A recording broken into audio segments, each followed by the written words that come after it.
All right, Bio 120, welcome to week 4. We've got 2 aims for the day. We're going to make a DNA or agarose gel, and we're going to load and run that gel. And what we're going to be drawing on actually is previous work we've done in the lab. If you remember, 2 weeks ago you made a solution of TAE, 50x TAE.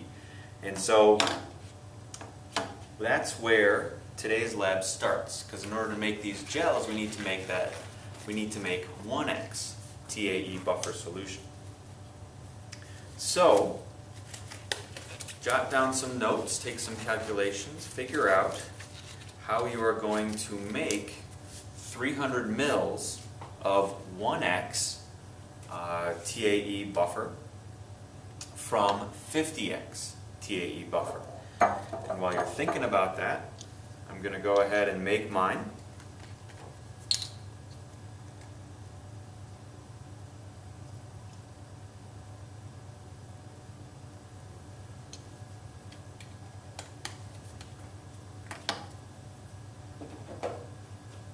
I'm going to measure out the amount of 50x TAE that I need and add it to this 500 ml bottle.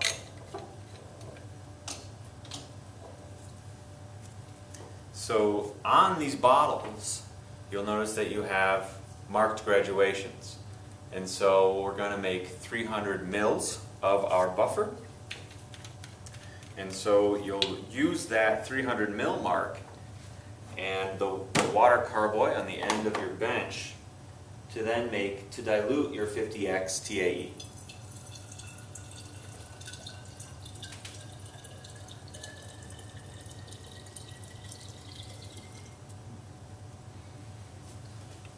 Okay.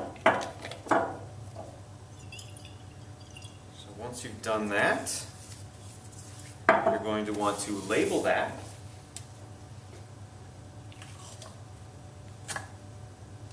Some tape.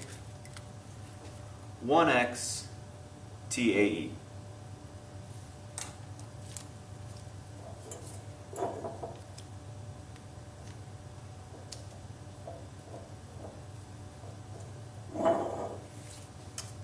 So with that TAE, you're going to measure out 40 mils of that and put it in a 200 mil Erlenmeyer flask, or 250 mil, whatever happens to be out on the supply cart. So take that, take 40 mils of that.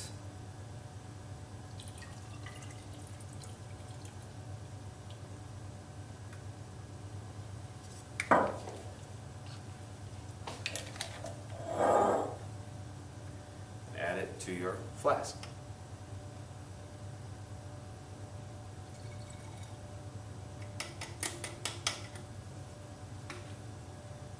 Alright, so again, you're going to have to make another calculation here, because now we need a 1% DNA gel, and so we're going to measure out a certain amount of agarose powder. And I've measured mine out. You're going to be using your scales for that, and your weigh boats or weigh paper, and then measure out the amount once you've calculated it, and add it to your flask. Now once you've done that, you're going to just swirl it around a bit. And before we melt this agarose in the microwave, we're actually going to set up our gel. So the gel apparatuses that we're going to be working with contain a gel plate and a comb. Now you notice that this gel container actually has open ends, so we need to close those. The way we're going to do that is use tape. So we're actually just going to tape the ends shut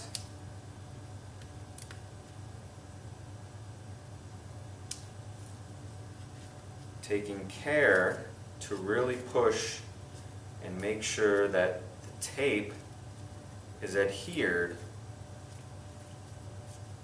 along all of the edges of that gel plate.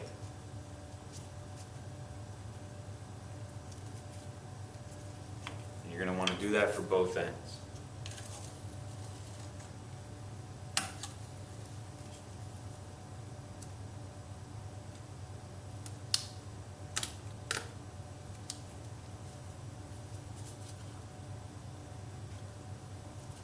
So really push hard and run your finger along every edge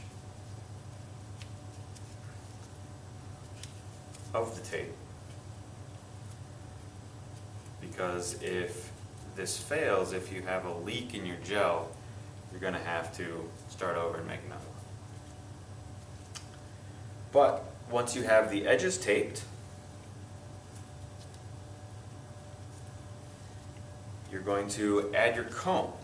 You'll notice that in the tray you've got several different notches here. And what we're going to do is add the comb such that it fits in the notches at one of the ends of the gel. So that is setting up our gel tray. And now we can melt our agarose in the microwave. And much like we did with our agar plate media, this doesn't need a long time to cook. We only need a minute, and you need to watch this very closely. As soon as the agar starts boiling, or the solution starts boiling, you're pretty close to having melted all of the agarose powder. And you'll remember, as I sloshed around, it was a cloudy solution. When you get it out now after the agarose is melted, it'll be clear.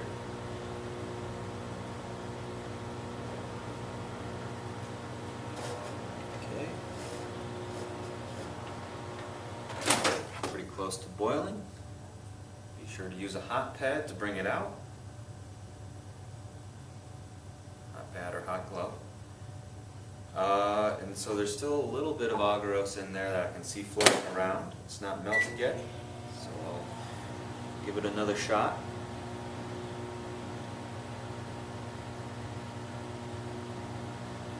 Let it boil for a little bit.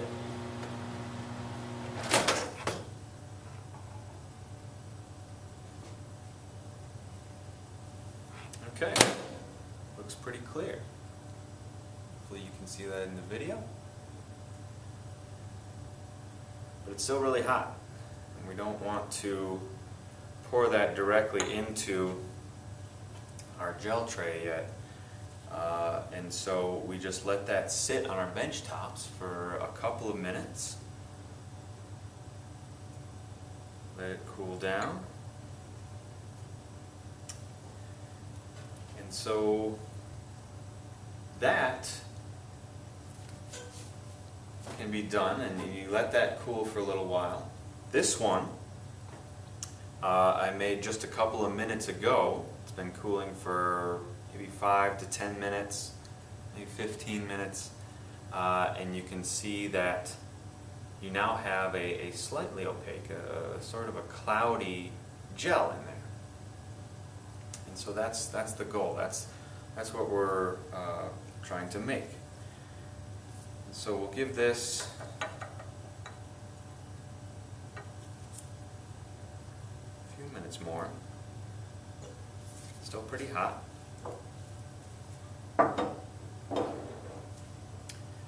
But what this gel is now set up to do is that the agarose solution in here that has been melted and now has re-annealed or re-solidified as a gel here has created a matrix of agarose through which we're going to pull our DNA. We're going to pull our DNA using an electric field in a process called gel electrophoresis. So we're going to load our DNA into our wells and pull the DNA through this matrix. And using this procedure, you're actually able to separate different sizes of DNA. The shorter ones get pulled through the matrix, they get caught up less, and so they get pulled through the matrix more quickly. Larger pieces of DNA get stuck more and move more slowly through this matrix.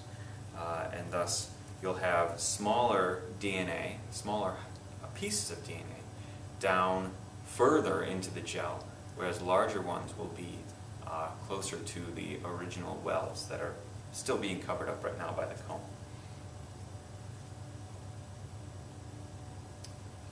Okay, this is cooled down a bit.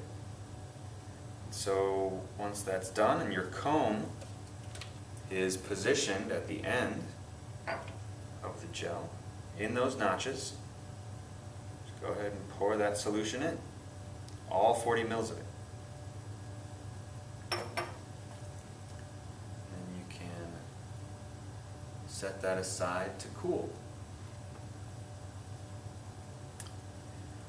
But now, once your gel has cooled, the next step is to peel off the tape and pull out the comb. Now you want to be careful when you're pulling out the comb because you want to pull it straight out.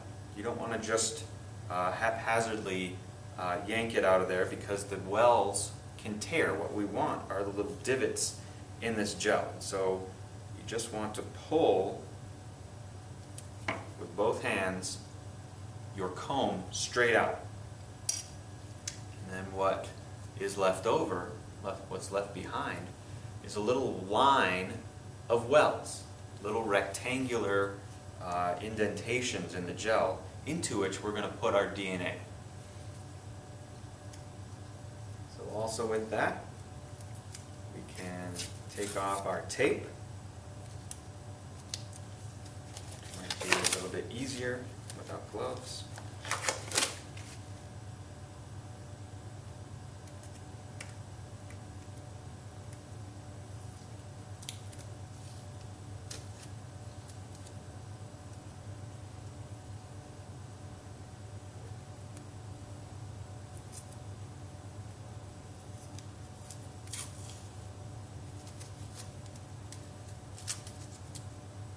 So with the comb and the tape removed, our gel is ready to be placed in the gel housing.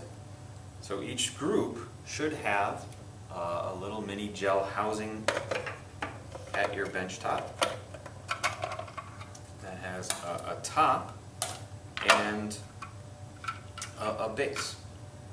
And so what I'm going to do, or what you do, is you then place your gel tray in the gel box.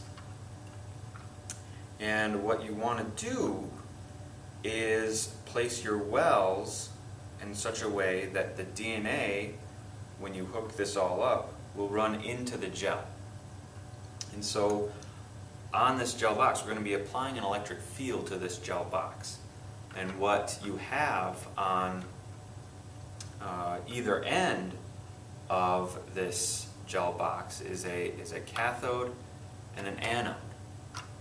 And so an electric current is actually going to travel through this gel box, but it's not going to do it with it dry like this. And so that's why we made 300 mils of that TAE buffer.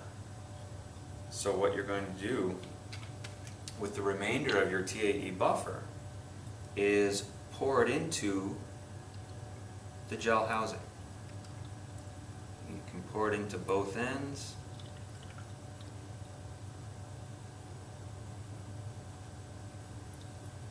And what you should be left over, well, you should be able to pour most, if not all, of that TAE into the gel housing. And you should have 2 full ends. So both of those ends of the gel housing are full of buffer, and then a good amount above, maybe 2 to 3 centimeters of buffer covering the actual gel itself. And so as the as we apply an electric field to this, once we've loaded our DNA, we will actually draw the DNA with the help of the buffer, with the help of that electronic field, into the gel. So that brings us to, once you've got this set up, you're going to want to add your sample. You've got that one sample of plasmid prepped, and the whole purpose of this is to now make sure that we've actually got DNA. And so we're going to load our DNA into these gels and run them.